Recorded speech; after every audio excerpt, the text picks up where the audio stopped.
這個男人太傻了，撿到4000塊錢卻借40塊錢車費到西安還給失主。失主很感激他，找媒體報道了他。讓人没想到的是，这个男人窮得連衣服都買不起，卻是建了6所學校的代課教師。他叫李小鵬。1989年，為了給癱瘓的父親治病，他放棄了高考，回到老家謀生。他充滿遺憾又倍感無奈。在這個貧困的村莊裡，他成了村裡唯一的高中生。村裡鄰居覺得他懂得很多，很多事情都來請教他。一次偶然的閒談，村幹部對他說：“你文化高，也教教村裡的孩子嘛。”這時李小鵬才發現，村裡400多戶人家，7到13歲上百個孩子，愣是沒有一個學生。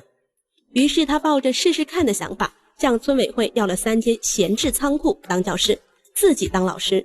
沒有學生，他就挨家挨戶去動員，讓家長送孩子來上學。他們動員到學校，我當時給動員他們的時候，我說老師已經堅持到底，只要你上學，老師哪怕就這個已經要堅持下去。可是當代課教師的工資太低了，每個月工資只有40塊錢，根本還不起為父親治病時欠下的外債，而外出打工每月能賺1500元。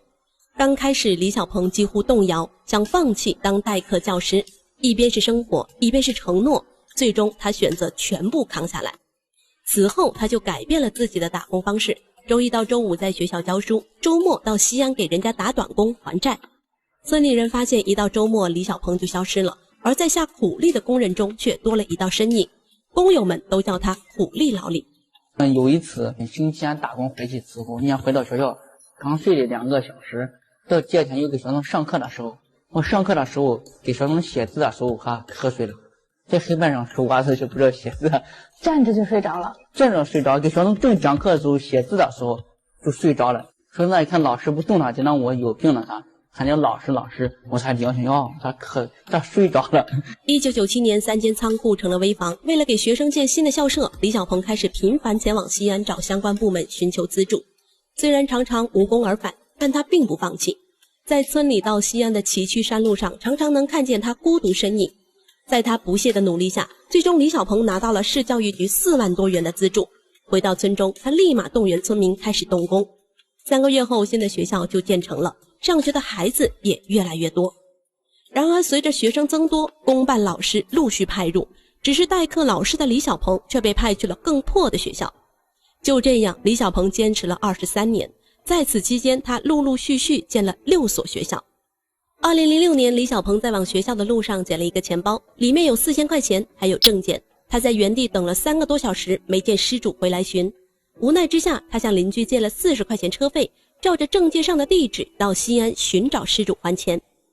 失主為了感謝李小鵬給了感謝金，可李小鵬硬是1分沒要。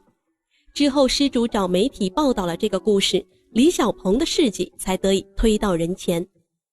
被媒體報道後，社會熱心人士捐了4萬元讓他還債，而他卻轉身又辦了一所免費幼兒園，讓更小的孩子能上學。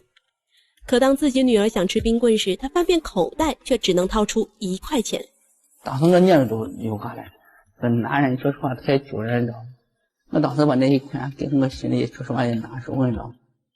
這是這麼多年來讓他提起就想落淚的事情。他沒愧對社會，卻愧對自己的女兒。有人說他是個傻子，當了半輩子代課教師，卻依然是個落魄戶。但李小鵬卻無怨無悔，因為在他心中有一個願望一直支撐着他，那就是希望有一天能轉正。你是不是特大的理想是真的有人能給你正正經經的過一次教師？正經過把我當公辦老師一樣，給我去過一次教師節，人家領導講的話都教師節。可惜這個願望沒能實現。2012年，李小鵬因車禍去世了。在他車禍的摩托車上還帶着給幼兒園孩子新買的書。到了最後一刻，他也沒有忘記當初說做老師做到底的承諾。如今這麼多年過去，李小鵬的事跡很少人知道，就算曾經知道的人也已經逐漸淡忘。今天我們重溫了他的過往，只是想讓更多的人知道，這樣美好的人也曾來過這個世界，閃爍着人性的光輝。他用他最真實的一面溫暖了部分人的心間。